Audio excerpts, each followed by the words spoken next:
देखो भाई ये अपनी क्या है, DC motor, DC compound motor है। कौन सी है? DC compound motor. और आज अपन पढ़ेंगे डीसी मशीन के पार्ट्स के बारे में। किसके बारे में? डीसी मशीन के पार्ट्स के बारे में। तो सबसे पहले इसकी बॉडी के बारे में जानते हैं। ये क्या है इसकी बॉडी? वो किस धातु की बनी होती है? कास्ट आयरन और या कास्ट स्टील की। ठीक है। और बॉडी के क्या कार्य होते हैं? दो कार्य होते हैं बॉडी के। एक तो सभी भागों को जो अंदरूनी भाग है उनको सुरक्षा प्रदान करना, और एक मैग्नेटिक फ्लक्स को, जो फील्ड बॉल होते हैं अंदर, उनको मैग्नेटिक फ्लक्स यानी को रास्ता प्रदान करना, पथ प्रदान करना। दो कार्य होते हैं। कौन कौन से?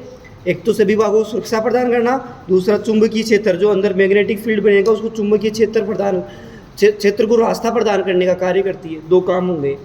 अब बात आती है अपने टर्मिनल बॉक्स। ये टर्मिनल बॉक्स है इसका।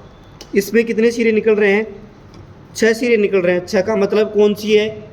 कंपाउंड मोटर है। दो तो सीरीज के, 2 आर्मेचर के, 2 शंट के, 2 शंट के, 2 आर्मेचर के, 2 सीरीज के। तो कौन सी मोटर हो गई? Compound motor. ठीक है। कंपाउंड मोटर का है ये टर्मिनल बॉक्स। तो आगे चलते हैं अपन। इसमें ये है अपनी शाफ्ट, और इधर है ये कम्यूटेटर। ये क्या है? कम्यूटेटर, जो अपन को दिखाई दे रहा है ये जो ये वाला भाग है, ये क्या है? कम्यूटेटर। ये किसका बना होता है? हार्ड ड्रोन कॉपर की पत्तियों से बना होता है। हार्ड ड्रोन, कठोर, दूसरी भाषा में बोले अपन कठोर कर्षित तांबे से बना होता है। किससे बना होता है? कठोर कर्षित तांबे से। और ये सेगमेंट्स, 2 सेगमेंट्स के मध्य बीच में अब्रक भरा रहता है, जिसको अपन माइका बोलते हैं। वो क्यों भरा जाता है? 2 सेगमेंट्स को आपस में शॉर्ट होने से बचाने के लिए भरा जाता है। और इस कम्यूटेटर को पीछे की तरफ जो उभरा हुआ भाग दिखाई दे रहा है, ये होता है राइजर। ये क्या बोलते हैं? राइजर। ये देखो क्या है? राइजर। इस पे जो आर्मेचर वाइंडिंग है, आर्मेचर वाइंडिंग के जो कंडक्टर है उनको शोल्डरिंग के द्वारा जोड़ा जाता है। यहाँ सेगमेंट से शोल्डरिंग के द्वारा राइजर पे सेगमेंट्स के साथ जोड़ा जाता है। किसको? आर्मेचर चालक को। ठीक है। आर्मेचर में जो वाइंडिंग की है उन कंडक्टर्स को इस राइजर के माध्यम से सोल्डरिंग के द्वारा राइजर पे जोड़ा जाता है। राइजर पे जोड़ा जाता है। क्लियर है? अब बात आती है, ये देखो ये क्या है? Brush holder. ये देखो ये क्या है? Brush holder. ये क्या है? Brush holder. ये देखो ये स्प्रिंग है। ये देखो नीचे की तरफ ये क्या है? स्प्रिंग। ये क्या है? स्प्रिंग। और इसका दबाव है इसके ऊपर। ये देखो दबाव के साथ ये टिकी रही। और ये देखो ये ब्रश है। इसको ये तो पूरा होल्डर हो गया। ये क्या है? Bruce holder. और ब्रूस होल्डर में क्या लगी रहती है? Carbon brush. कार्बन ब्रश लगी रहती है। ये किसकी बनी होती है भाई? किसकी बनी होती है? कार्बन या ग्रेफाइट, या इसमें तांबे का मिश्रण भी आता है। ठीक है कि नहीं है? अलग अलग जगह अलग अलग यूज़ करते हैं अपन। बात आती है आगे, ये क्या है? जो अंदर वाइट वाला ये बेकेलाइट का जो आपको आधार दिखाई दे रहा है, ये क्या है? रोकर प्लेट। क्या बोलते हैं? रोकर प्लेट। रोकर प्लेट के ऊपर क्या कसा जाता है? Brush holder. रोकर प्लेट दिखाई दे रही है, देखो जो मैं ये दर्शा रहा हूँ स्क्रू ड्राइवर से। ये क्या है? रोकर प्लेट। और रोकर प्लेट के ऊपर ब्रश होल्डर लगा रहता है। और ब्रश होल्डर में क्या लगाते हैं अपन? Brush, carbon brush. ये देखो और ये स्प्रिंग का इसके ऊपर दबाव रहता है। क्या रहता है? दबाव। अब बात आती है, ये ब्रश मैंने क्यों लगाई भाई? क्योंकि आर्मेचर जो कम्यूटेटर है ये क्या है?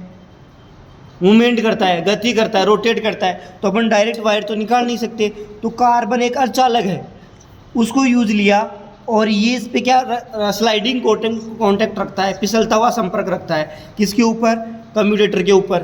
जिससे क्या होता है, जो इसमें जो ईएमएफ पैदा हो रहा है, या जो ईएमएफ जाए मोटर है तो इसमें अप्लाई करेंगे तो इसमें कलेक्ट हो जाएगा। किसमें? या तो इससे बाहर निकल जाएगा, जनरेटर है तो कलेक्ट कर लेगा, या दे रहे हैं तो अंदर चला जाएगा, सेगमेंट्स के द्वारा वाइंडिंग में चला जाएगा, आर्मेचर वाइंडिंग में ईएमएफ। ठीक है। तो ये क्या करता है? स्लाइडिंग कॉन्टैक्ट, फिसलता हुआ संपर्क स्थापित करता है। और मूवमेंट वाला भाग है वहाँ दोनों को पृथक रखता है और कॉन्टैक्ट बनाए रखता है। इसकी एक क्वालिटी है, कार्बन है। कार्बन क्या है? एक सेमीकंडक्टर है। क्या है? ये कार्बन है जो आपको दिखाई दे रहा है, ये क्या है? सेमीकंडक्टर। और सेमीकंडक्टर की एक क्वालिटी है, सेमीकंडक्टर हिंदी बोलते हैं अर्धचालक। इसकी एक क्वालिटी है, न तो ये चालक होता है न चालक होता है। ये मध्यम वाला भाग होता है, बीच वाला। ठीक है। न तो चालक और न ही अचालक। अर्धचालक तो है ये, न तो चालक न ही अचालक। ठीक है। ये बीच वाला भाग है अर्धचालक। इसकी एक क्वालिटी है क्या?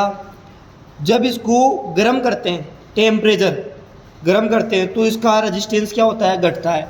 टेम्परेचर बढ़ाएंगे तो रेजिस्टेंस घटेगा, तो चालकता क्या होगी, बढ़ेगी। तो ये जब मशीन कार्य करेगी तो और ये यहाँ घर्षण होगा, इनके बीच स्लाइडिंग कॉन्टैक्ट होगा, तो यहाँ घर्षण होगा तो यहाँ गर्म होगी, तो टेम्परेचर बढ़ेगा। टेम्परेचर बढ़ेगा तो यहाँ क्या होगा, अर्धचालक भी चालक की तरह व्यवहार करेगा। क्यों करेगा ये मैंने बता दिया, क्योंकि टेम्परेचर बढ़ा तो रेजिस्टेंस कम, रेजिस्टेंस कम तो चालकता बढ़ जाएगी। तो ये अर्धचालक भी क्या हो जाएगा, चालक बन जाएगा। क्लियर है। आगे बात आती है, देखो इसमें ये देखो दो मैंने ये हटा दी पहले ही। ये तो एक तो होती है फ्रंट और एक होती है बैक या रिवर एंड प्लेट। ये फ्रंट प्लेट है। फ्रंट प्लेट वो होती है जो कम्यूटेटर की साइड में, कम्यूटेटर की साइड में जो प्लेट होती है उसको क्या बोलते हैं, फ्रंट साइड। और जो फैन बेल्ट, जो फैन होता है, फैन बेल्ट नहीं सॉरी फैन, या कम्यूटेटर के विपरीत साइड वाली, वो क्या होती है, रिवर एंड प्लेट। क्लियर है। और इसमें ये जो फैन है ये क्या काम करता है, जब आर्मेचर घूमेगा तो ये भी घूमेगा, तो आर्मेचर में क्या पैदा होगी, करंट भी, ईएमएफ भी पैदा होगा, सारा कुछ होगा, रिएक्शन होगा तो गर्म होगा, वाइंडिंग गर्म होगी। तो वाइंडिंग को कूलेंट करने के लिए, कूलिंग करने के लिए फैन क्या प्रदान करता है, ठंडक, कूलिंग के लिए लगाया गया है। मेन बात ये शाफ्ट किसकी बनी होती है, माइल्ड स्टील की। किसकी बनी होती है, माइल्ड स्टील की। और इसके अंदर क्या है, आर्मेचर। इसमें क्या है, देखो ये अंदर क्या है, आर्मेचर। ये तो कम्यूटेटर दिखाई दे रहा है, अंदर जो है ये शाफ्ट के ऊपर सबसे पहले बात आती है, शाफ्ट है वो फ्रंट और रिवर प्लेट के ऊपर बेरिंग के माध्यम से टिकी रहती है। किसके माध्यम से, बेरिंग के माध्यम से टिकी रहती है। दूसरी बात, शाफ्ट के ऊपर क्या होता है, आर्मेचर स्थापित होता है। क्या होता है, आर्मेचर स्थापित होता है शाफ्ट के ऊपर। किसके ऊपर, शाफ्ट के ऊपर। और आर्मेचर का क्या काम होता है, ईएमएफ पैदा करना। क्या पैदा करना, ईएमएफ पैदा करना। क्या काम होता है, ईएमएफ पैदा करता है। और आर्मेचर किसका बना होता है, सिलिकॉन स्टील का बना होता है, सिलिकॉन स्टील का बना होता है, लेमिनेटेड पत्तियों से। ठीक है। और खास बात ये है, क्या डीसी मशीन पे फील्ड बॉल पे क्या देते हैं अपन, डीसी सप्लाई देते हैं। क्या देते हैं, डीसी सप्लाई देते हैं। जबकि आर्मेचर में, डीसी मशीन के आर्मेचर में कौन सी सप्लाई होती है, एसी सप्लाई होती है। ये वेरी इंपॉर्टेंट क्वेश्चन बनता है, डीसी मशीन के आर्मेचर में एसी पैदा होती है। क्या पैदा होती है, एसी पैदा होती है। और इसकी फील्ड दिया तो मैंने क्या है, डीसी मशीन है, डीसी मशीन है तो क्या अप्लाई किया, डीसी वोल्टेज, लेकिन अंदर क्या रहता है, एसी। जनरेटर है तो ईएमएफ पैदा करेगा, अंदर आर्मेचर में क्या, एसी वोल्टेज पैदा होता है, साइनसॉइडल, साइन वेव वाला। लेकिन बाहर क्या देता है, ये कम्यूटेटर क्या करता है, एसी को डीसी में बदल देता है। क्या करता है, एसी को डीसी में बदल देता है। क्या करता है, एसी को डीसी में बदल देता है। यानी कि जो प्लस पॉजिटिव साइकिल है उसी को पास करता है, नेगेटिव साइकिल को पास नहीं करता है। ठीक है, आज के लिए काफ़ी है। ओके।